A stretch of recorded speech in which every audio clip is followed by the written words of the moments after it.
जूनहो की जिंदगी अब उस मोड़ पर आ चुकी थी जहां उसका अस्तित्व दो हिस्सों में बंट चुका था। एक हिस्सा जो किसी को दिखता नहीं था और दूसरा जो अब धीरे धीरे खुद को भी पहचानना भूलता जा रहा था। इनविजिबल होने की ताकत अब केवल उसकी पहचान नहीं रही, वो उसकी जरूरत बन गई थी। एक लत जिसे बाहर आना उसे खुद को खो देने जैसा लगता था।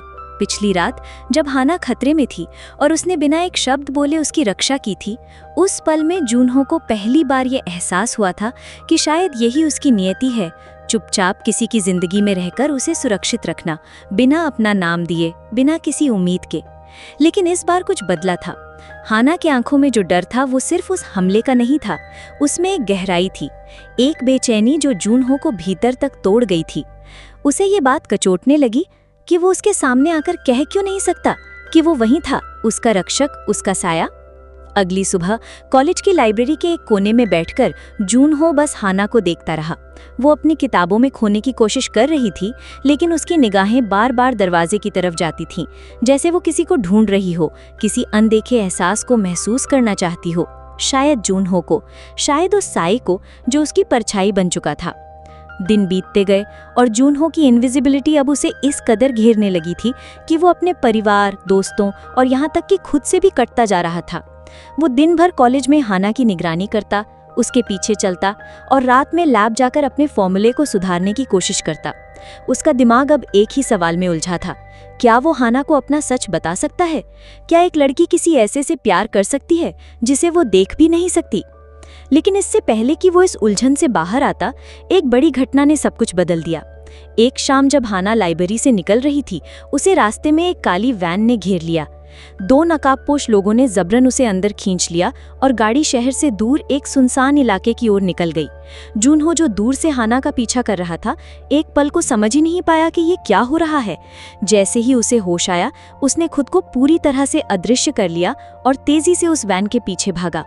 वैन एक पुराने रिसर्च सेंटर में जाकर रुकी जो अब बंद हो चुका था, यह ऐसा सबको लगता था। वास्तव में वहां एक गुप्त लैब चलाई जा रही थी जिसका संचालन कर रहा था डॉक्टर ह्वांग, जो वर्षों से इनविजिबिलिटी टेक्नोलॉजी पर काम कर रहा था और अब उसे साबित करने के लिए जूनहो की जरूरत थी। हाना को एक कांच के बंद कमरे में कैद कर दिया गया।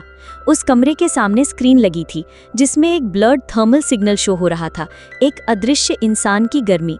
ह्वांग को पता था जूनहो हाना के पीछे जरूर आएगा और यही उसका प्लान था, जूनहो को फंसाना।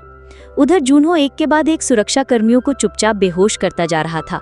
लैब में अब हलचल मच चुकी थी, लेकिन किसी को कुछ दिखाई नहीं दे रहा था। हर कदम, हर सांस, हर मूवमेंट सिर्फ डर छोड़ रही थी। जूनहो अब सिर्फ हाना के लिए नहीं लड़ रहा था, वो अपनी पूरी पहचान, अपनी पूरी इंसानियत के लिए लड़ रहा था। आखिरकार उसने हाना को ढूंढ निकाला। कांच के उस कमरे के सामने खड़े होकर उसने पहली बार अपनी इनविजिबिलिटी हटाने की कोशिश की, लेकिन असफल रहा। उसका शरीर अब उस फॉर्मूले का गुलाम बन चुका था। वो चाहकर भी खुद को हाना के सामने नहीं ला सका। पर उस पल में कुछ बदल गया। हाना की आंखों से बहते आंसुओं ने जूनहो के अंदर कुछ जगा दिया, एक भावना जो इंसान को इंसान बनाती है। वो टूटी हुई मशीन की तरह नहीं, बल्कि जलते हुए दिल की तरह उस लैब से गुजरा। आग लग चुकी थी, अंदर भी और बाहर भी।